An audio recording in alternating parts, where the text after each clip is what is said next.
उन्होंने कहा, मेरे रब, मेरे लिए एक निशानी बना दे। अल्लाह ने कहा, तुम्हारी निशानी यह है कि तुम 3 दिनों तक लोगों से इशारे के अलावा बात नहीं कर पाओगे।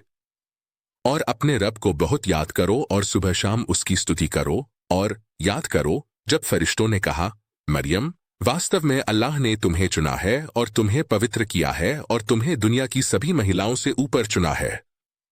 ए मरियम, अपने रब की आज्ञाकारी बनो और सजदा करो और उन लोगों के साथ झुको जो प्रार्थना में झुकते हैं। यह अनदेखी की खबर है जो हम तुम्हें, ए मोहम्मद, प्रकट करते हैं। और तुम उनके साथ नहीं थे जब उन्होंने अपनी कलम फेंकी थी कि उनमें से कौन मरियम की जिम्मेदारी लेगा। नहीं, तुम उनके साथ थे जब वे विवाद कर रहे थे। और याद करो जब फरिश्तों ने कहा, ए मरियम, वास्तव में अल्लाह तुम्हें अपनी ओर से एक शब्द की खुशखबरी देता है जिसका नाम मसीह ईसा मरियम का पुत्र होगा, इस दुनिया और आखिरत में प्रतिष्ठित और अल्लाह के करीब लाए गए लोगों में से। वह पालने में और परिपक्वता में लोगों से बात करेगा और नीक लोगों में से होगा। उसने कहा, मेरे रब, मुझे बच्चा कैसे होगा जब किसी पुरुष ने मुझे छुआ नहीं। फरिश्ते ने कहा, अल्लाह ऐसा ही है, वह जो चाहता है बनाता है। जब वह किसी मामले का फैसला करता है तो वह केवल उससे कहता है, हो जा, और वह हो जाता है।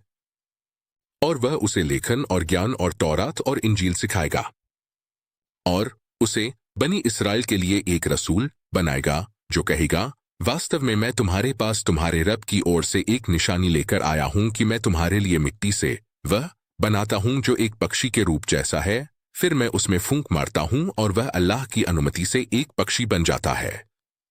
और मैं जन्म से अंधे को और कोढ़ी को ठीक करता हूं और मैं अल्लाह की अनुमति से मृतकों को जीवन देता हूं। और मैं तुम्हें बताता हूं कि तुम क्या खाते हो और तुम अपने घरों में क्या जमा करते हो। वास्तव में इसमें तुम्हारे लिए एक निशानी है यदि तुम ईमान वाले हो।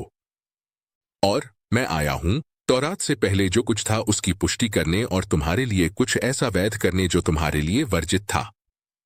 और मैं तुम्हारे पास तुम्हारे रब की ओर से एक निशानी लेकर आया हूं। तो अल्लाह से डरो और मेरी आज्ञा मानो।